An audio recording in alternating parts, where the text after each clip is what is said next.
Hello बच्चों, कैसे हो आप लोग। उम्मीद है बहुत अच्छे होंगे और मन लगा के अपनी पढ़ाई भी कर रहे होंगे। तो आज मैं बहुत दिनों के बाद आप लोगों के लिए फिर से ईवीएस का क्लास लेकर आई हूँ, पर्यावरण का।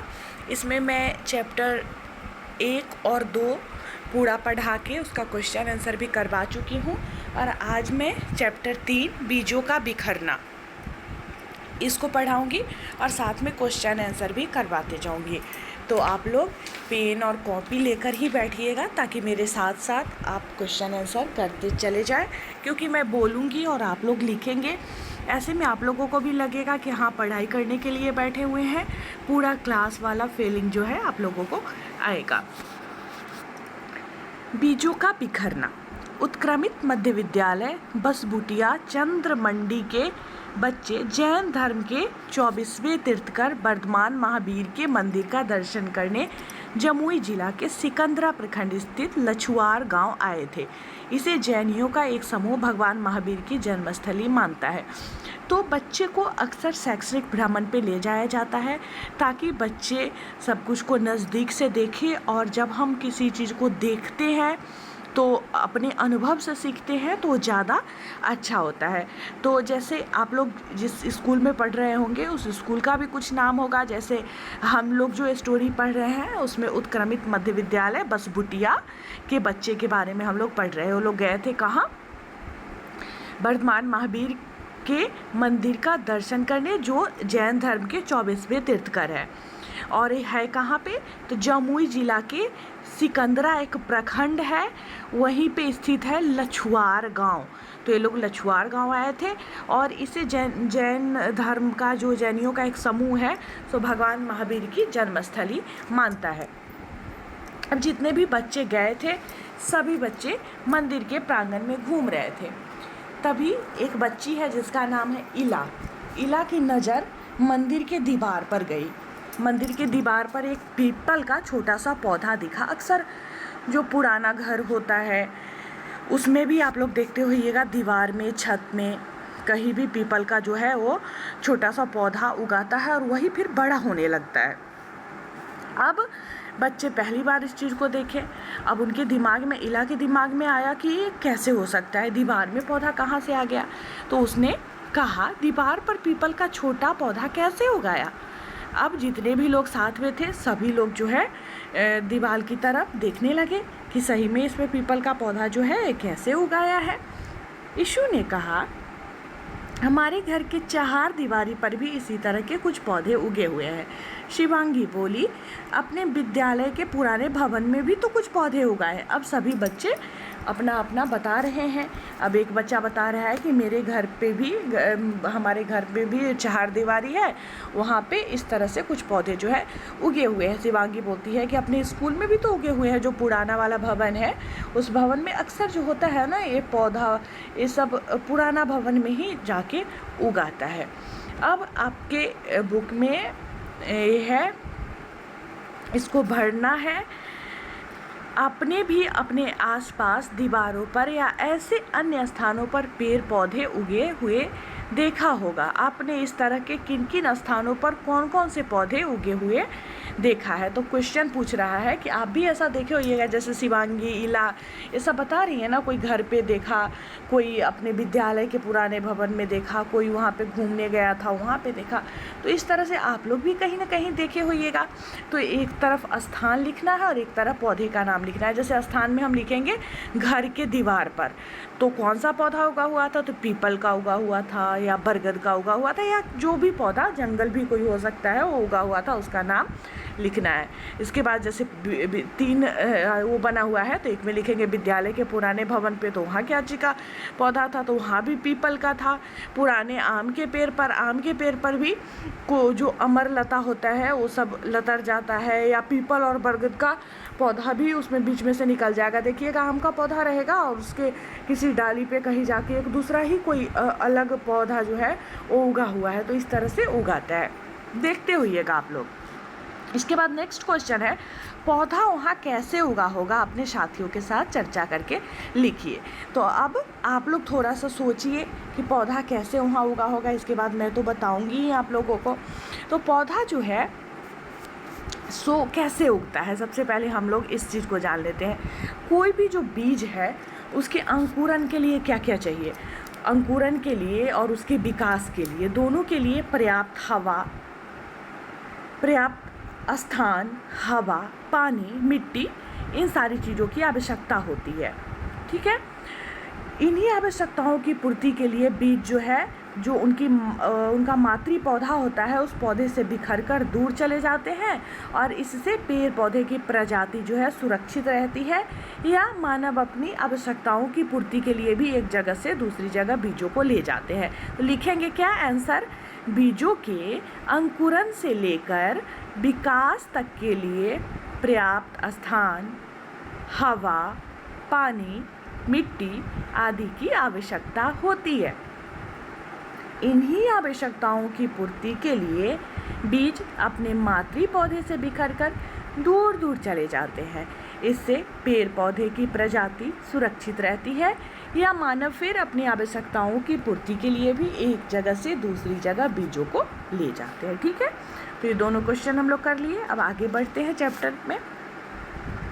शिवांगी ने शिक्षिका से पूछा, पेड़ पौधे दीवारों पर कैसे उगाते हैं? शिक्षिका ने कहा, जब किसी पेड़ पौधे का बीज किसी भी तरह से कहीं पहुंच जाता है तो वहीं वह अनुकूल परिस्थितियां ढूंढने लगता है। जैसे मैं बताई हूँ कि किसी भी बीज के अंकुरन के लिए और उसके विकास के लिए पानी, स्थान, ताप, हवा समुचित मात्रा में अगर मिलता है तो अनुकूल मौसम में वह अंकुरित होकर बढ़ने लगता है। तो शिक्षिका से जब ये लोग पूछते हैं कि पौधे के बारे में कि बीज किस तरह वहाँ पे पहुँचा, कैसे उसमें से पौधा होगा, तो शिक्षिका बताती है कि अगर बीज को मिट्टी, पानी, ताप, हवा समुचित मात्रा में मिलते हैं तो वह क्या करता है, अनुकूल मौसम में अंकुरित होकर बढ़ने लग जाता है। तो फिर बोलती है ईरा, पौधे के बीज इधर उधर कैसे चले जाते हैं? शिक्षिका ने कहा, भिन्न भिन्न पौधे के बीज भिन्न भिन्न तरीके से इधर उधर जाते हैं। किसी बीज को हवा उड़ा कर ले जाती है तो कोई पानी में बहकर कहीं चला जाता है। कोई बीज अपने फलों के फटने के बाद बिखर जाता है, तो किसी बीज को पशु पक्षी एक स्थान से दूसरे स्थान तक ले जाते हैं। मनुष्य भी अपनी आवश्यकता अनुसार बीजों को नियंत्रित तरीके से बिखेरता है। तो अब शिक्षिका से ईरा पूछती है कि बीज जो है इधर उधर कैसे चला जाता है? तो वो बताती है कि कुछ बीज जो है वो हवा में उड़कर चला जाता है, कुछ जब बारिश होती है या बाढ़ आती है तो पानी में बहकर चला जाता है, कुछ जो फल होता है वो फटने के बाद बिखर जाता है, और किसी बीज को तो पशु पक्षी भी लेकर इधर से उधर चले जाते हैं। तो एक स्थान से दूसरे स्थान पे चला जाता है और फिर वो बढ़ने लगता है, उसको सब कुछ मिलता है उसके वृद्धि विकास के लिए, तो अंकुरित होकर फिर बढ़ने लगता है। ईरा बोली, पौधे के बीजों का एक स्थान से दूसरे स्थान पर जाने का राज क्या है? शिक्षिका बोली, इसे जानने के लिए आइए पहले विचार करें कि अगर किसी पेड़ पौधे जैसे इमली या नींबू सारे बीज उसके पेड़ के नीचे ही गिर जाए तो क्या होगा। अब सोचो कि कोई भी जो पौधा है उसका जितना भी बीज है, चाहे वो इमली का हो गया, नींबू का हो गया, जलेबी का हो गया, किसी भी चीज़ का हो गया, सभी बीज वहीं पे गिर जाएगा तो क्या होगा? तो ईशु बोलता है कि सभी बीज उग जाएंगे। शिवांगी बोलती है नहीं, कुछ ही बीज उगेंगे। ईरा बोलती है कोई बीज नहीं उगेगा। फिर ईरा बोलती है अगर बीज उगेंगे भी तो वे बढ़ नहीं पाएंगे और मर जाएंगे। मतलब सभी बच्चा जिसको जो समझ में आ रहा है वो बताता है। आप लोग भी बताइए, कमेंट में लिख के बताना चाहिए, सोचना चाहिए। आप सोचेंगे तो ज़रूर इसका आंसर आपको मिल जाएगा। ठीक है, अब मैं बताती हूँ, क्वेश्चन भी है। आपको क्या लगता है कि अगर किसी पौधे के सभी बीज उसी के नीचे गिर जाए तो क्या होगा?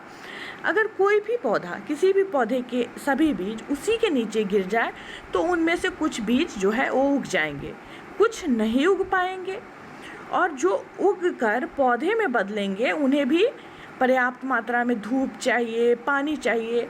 तो पर्याप्त मात्रा में धूप और पानी न मिलने के कारण वह बढ़ नहीं पाएंगे और मर जाएंगे। परिणाम स्वरूप उस प्रजाति के पौधे विलुप्त हो जाएंगे जो सजीव जगत के लिए अनेक समस्याओं को जन्म देगी। ठीक है, आगे बढ़ते हैं। शिक्षिका बच्चों, आप सभी ने बहुत बढ़िया उत्तर दिया। पेड़ पौधे तभी वृद्धि कर पाते हैं जब उसको पर्याप्त स्थान, हवा, पानी, मिट्टी और सूर्य का प्रकाश मिलता है। अगर ये सब नहीं मिलेगा तो फिर वो अंकुरित ही नहीं होगा, और अंकुरित होगा तो फिर बढ़ नहीं पाएगा। पौधे के बीज को ये सब आसानी से उपलब्ध हो, इसीलिए पौधा क्या करता है कि वह अपने मातृ पौधे से बिखर जाता है। जैसे एक ही अभी हम लोग देखे हैं कि एक ही पेड़ के नीचे अगर सारा पौधा जो है उग आएगा तो फिर वृद्धि विकास नहीं कर पाएगा। तो इसीलिए वो जो बीज है वो बिखर कर अपनी मातृ पौधा से बिखर कर दूर दूर चले जाते हैं, और इससे पेड़ पौधों की प्रजाति जो है वो सुरक्षित रहती है और उनका विस्तार भी होता है। वो एक जगह से दूसरे जगह भी वो पौधा उगता है। बीजों के एक स्थान से दूसरे स्थान तक जाने को ही हम लोग बीजों का बिखरना कहते हैं, जो हमारे चैप्टर का ही नाम है, बीजों का बिखरना। ईशु बोली, दीदी बीजों के बिखरने के बारे में हमें विस्तार से बताइए। तरह तरह के बीज, बिखरते बीज। शिक्षिका, बीज अपनी संरचना के आधार पर अपने बिखरने का माध्यम चुनते हैं। आइए समझें कि किस तरह के बीज अपने बिखरने हेतु कौन से माध्यम का उपयोग करते हैं। तो अलग अलग बीज जो है वो अलग अलग तरीके से बिखरता है अपने संरचना के अनुसार। तो एक बीज जो चटक कर बिखरता है, चटक कर बिखरने वाले बीज। कुछ पौधे के बीज सरसों के दाने के तरह छोटे छोटे और गोलाकार होते हैं। वे फलियों से सूख कर फटने के बाद बिखर जाते हैं। जैसे हरसिंगार या गुलमेहंदी के बीज फटकर या चटककर बिखरते हैं। जैसे आप चित्र में भी देख सकते हैं, गुलमेहंदी का फल जो है सो लगा हुआ है और नीचे बीज फल गिरा हुआ है, और उसका सारा बीज जो है चटककर आसपास में बिखरा पड़ा हुआ है। ठीक है। इसके बाद क्वेश्चन पूछ रहा है, आप भी अपने आसपास जाकर ऐसे पौधे को खोजकर उनके नाम लिखिए जिनके बीज फलों के सूखकर फटने से बिखर जाते हैं। ठीक है। तो एक हो गया गुलमेहंदी, फिर हो गया हरसिंगार, सेम, मटर, अंडी, सरसों और सेमल। ये सब जो है सब फलों का बीज जो है सूखकर फटने से बिखर जाता है। इसके बाद है, क्या कोई ऐसा भी पौधा है जिसके सूखे फल आपके हाथ में सटते ही फट जाते हैं और उनके बीज बिखर जाते हैं? तो हाँ, गुलमेहंदी को छुइएगा और सूखा हुआ रहेगा तो एकदम हाथ सटते ही फट जाएगा और बिखर जाएगा। मटर का, सेम का, सेमल का, मूंग का भी। इसके बाद है, हवा में उड़ने वाले बीज। कुछ बीज बहुत हल्के फुल्के होते हैं, उनके चारों ओर रुएं होते हैं या पंख की तरह पतली झिल्ली होती है, हवा में उड़कर दूर दूर पहुंच जाते हैं। इसके बाद आपको कपास के बीज का चित्र दिख रहा है। एक मतलब ये जो उड़कर दूर दूर पहुंच जाता है, झिल्ली वाला, एक देखते होइएगा पंख के तरह उड़ते रहता है और किसी भी चीज़ से जाकर वो चिपक जाता है। कपास का बीज भी देखिए इस तरह से उड़ता है। इसके बाद है, कपास के बीज के चित्रों को देखकर बताइए, क्या आपने ऐसी संरचना वाले किसी पौधे के बीजों को हवा में उड़कर एक स्थान से दूसरे स्थान पर जाते देखा है? सेमल, अकौन होता है एक उसका, और हरसिंगार का, ये सब इसी तरह से उड़कर एक स्थान से दूसरे स्थान पे चला जाता है। पानी में तैरकर बिखरने वाले फल। कुछ पौधे के फल पानी में तैरकर एक स्थान से दूसरे स्थान तक पहुंच जाते हैं। ऐसे फल हल्के एवं पानी में तैरने वाले होते हैं। कुछ फल जो होता है जो पानी में भी तैरकर एक स्थान से दूसरे स्थान पे पहुंच जाता है, और ऐसा फल बहुत हल्का होता है। हल्का होने की वजह से ही वो पानी में तैरकर एक जगह से दूसरी जगह चला जाता है। कमल और कुमुदनी के पौधे के फल पानी में बहते हुए ही एक स्थान से दूसरे स्थान पर पहुंच जाते हैं, और फल जब सड़ गल जाते हैं तो उसका बीज जो है वो बिखर जाता है। ठीक है। इसके बाद पूछ रहा है कि आपके आसपास पानी के पौधे किस प्रकार उगते हैं, उसके बारे में लिखिए। हमारे आसपास कुछ पौधे के फल पानी में तैरकर एक स्थान से दूसरे स्थान पर पहुंच जाते हैं। फल के सड़ गल जाने के बाद, ऊपर हम लोग पढ़े हैं, जब सड़ गल जाता है फूल और उसका बीज इधर उधर बिखर जाता है, और जब उसको अनुकूल परिस्थितियाँ मिलती है तो अनुकूल स्थिति में वो अंकुरित होकर पौधे को जन्म देती है, जैसे कमल एवं कुमुदनी। इसके अलावा कुछ जलीय पौधे भी होते हैं, जैसे जलकुंभी हो गया। जलकुंभी देखते होइएगा आप लोग, सभी जगह पे वो रहता है। पौधे पानी में बहकर एक स्थान से दूसरे स्थान पे चले जाते हैं और फिर वही पौधे से पौधे बनते चले जाते हैं। तो पौधे का नाम, एक जो बीज डूबता है या नहीं, कमल नहीं डूबता है, कमुदनी इसका बीज भी नहीं डूबता है, सिंघारा नहीं डूबता है सबका बीज, ठीक है। इसके बाद है नेक्स्ट हम लोग चलते हैं जानवरों की सवारी। बीजों के बिखरने में पशु की भी महत्वपूर्ण भूमिका निभाते हैं। गोरुक के तरह कांटेदार बीज या कुछ घास के बीज पशुओं के शरीर में चिपक कर एक स्थान से दूसरे स्थान पर चले जाते हैं। इसमें चित्र में आप देख रहे हैं गोरुक का जो बीज है सो कैसे ये चिपक जाता है ना, ये आपके कपड़े से भी चिपक जाएगा। और जानवर तो जाते हैं तो उसका जो रोआ होता है उसमें चिपक के एक स्थान से दूसरे स्थान पे चला जाता है। ऐसे बीजों की सूची बनाइए जो जानवरों के शरीर से चिपक कर बिखरते हैं। गोरुक के बीज, मोथा घास होता है उसका बीज, ये सब जानवर के शरीर से चिपक के एक स्थान से दूसरे स्थान पे चला जाता है, ठीक है। इसके बाद एक और कारण है, पक्षी के द्वारा भी बीजों का बिखराव जो है वो होता है। कैसे होता है? कुछ पौधे के बीज जो है वो चिपचिपे से होते हैं। जब पक्षी इनके फल को खाते हैं तब ये बीज या तो उनके चोंच पे चिपक जाते हैं या चोंच पे चिपक जाते हैं, और पक्षी जब किसी और जगह जाते हैं और चोंच से बीज छुड़ाते हैं तो बीज नई जगह पर गिर जाते हैं, तो नई जगह पर पहुंच जाते हैं और वहाँ पे उसको अनुकूल परिस्थिति मिलती है तो फिर वो अंकुरित हो जाता है, बढ़ने लग जाता है। लसोड़ा के बीज को छूकर देखिए जिनका बिखरना पक्षियों के द्वारा ही होता है। इसमें चित्र दिया गया है, ये जो गोल गोल है, बरगद, अमरूद और पीपल, ये सब दिया गया है यहाँ पे। ये सब का कैसे पक्षी के माध्यम से एक जगह पे दूसरे जगह पे चला जाता है। कई फल ऐसे होते हैं जिन्हें पक्षी बीज सहित खा जाते हैं। कुछ फल को पक्षी जो है बीज सहित खा जाते हैं, और फल तो आसानी से पक्षी के पेट में जाके पच जाता है, लेकिन बीज जो है वो नहीं पच पाते हैं। और जब वो मल करता है तो उसके साथ जो है बीज बाहर निकल आते हैं, और ये जहाँ गिरते हैं वहाँ इसको अनुकूल परिस्थितियाँ अगर मिल जाती है तो ये बीज अंकुरित हो जाते हैं, और फिर उसको सब अनुकूल परिस्थिति मिलने लगता है तो पौधे वृद्धि करने लगते हैं। तो इस तरह से बीजों का बिखराव जो है एक स्थान से दूसरे स्थान पे होता है। तो चलिए, हमारा जो चैप्टर 3 था वो यहीं पे कंप्लीट होता है। इसके बाद हम लोग चैप्टर 4 पढ़ेंगे, मेरा बगीचा। अब अगले क्लास में हम लोग पढ़ेंगे चैप्टर 4 को। क्लास 17 मिनट का हो चुका है तो हम लोग इसको यहीं पे ख़त्म करते हैं, और उम्मीद है कि आप लोग ज़रूर मेरे साथ साथ क्वेश्चन आंसर भी कंप्लीट किए होइएगा। और ऐसा हो सकता है कि जैसे मैं थोड़ा जल्दी बोल रही हूँ तो वहाँ पे आप वीडियो को पॉज करके या फिर से वीडियो को पीछे ले जाकर सुन के दोबारा तिबारा 4 मतलब जितना बार में भी आप सुन पाए उतना बार में सुन के आप क्वेश्चन आंसर भी कंप्लीट करते जाइएगा।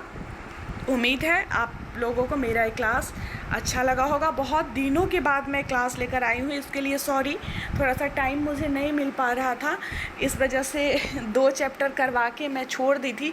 काफ़ी लंबे टाइम के बाद मैं वीडियो अपलोड कर रही हूँ, मुझे लग रहा है शायद 3 महीने के बाद, तो इसके लिए मैं सॉरी बोलूँगी सभी बच्चों से। तो मिलती हूँ मैं फिर आप लोगों से नेक्स्ट क्लास में। चैनल पे नए हैं या पहली बार मेरे वीडियो को देख रहे हैं तो चैनल को सब्सक्राइब कर लीजिएगा, क्योंकि मैं बिहार बोर्ड की हर एक क्लास का सभी विषय पढ़ाती हूँ, और धीरे धीरे जिस भी क्लास का भी स्टार्ट नहीं की हूँ धीरे धीरे करके मैं आगे बढ़ूँगी और सभी क्लास को पढ़ाऊँगी। तो मिलती हूँ फिर मैं आप लोगों से अगले क्लास में। तो वीडियो को अपने फ्रेंड्स के बीच शेयर भी करिएगा ताकि उनको भी फ़ायदा हो, जिनके पास भी फ़ोन हो, या अगर आपका फ़ोन तो खुद का नहीं ही होगा, किसी भी बच्चों का मम्मी पापा का होगा। आप लोग हमेशा मम्मी पापा से फ़ोन लेते हो तो उसमें जो इधर उधर का वीडियो होता है, आप लोग गेम खेलने लगते हो या कोई और वीडियो देखने लगते हो, तो उसे ना देखकर क्यों ना उसका इस्तेमाल हम पढ़ाई में करेंगे तो मम्मी पापा भी आसानी से फ़ोन हमें देंगे और उससे हमें फ़ायदा होगा, ना कि नुकसान। अगर हम बस वीडियोस देखने लग जाते हैं यूट्यूब पे, वो भी कोई मनोरंजन वाला वीडियो, किसी भी तरह का वीडियो उठा के बच्चे देखने लग जाते हैं, या फिर गेम तो खेलने ही लग जाते हैं, सीरियल देखने लग जाते हैं, तो उससे कोई विशेष फ़ायदा नहीं होता है, यहाँ तक कि हमें डांट पड़ती है। तो एक तो फ़ोन ज़्यादा लेना नहीं चाहिए, क्योंकि इससे रेडिएशन निकलता है जो हमारे स्वास्थ्य के लिए बहुत हानिकारक है। और अगर आपको मिल भी रहा है, लेते भी हो, तो बस उसका इस्तेमाल पढ़ाई में करिए, यही उम्मीद है। चलिए, तो मिलती हूँ मैं फिर आप लोगों से अगले क्लास में। तब तक के लिए बाय बाय।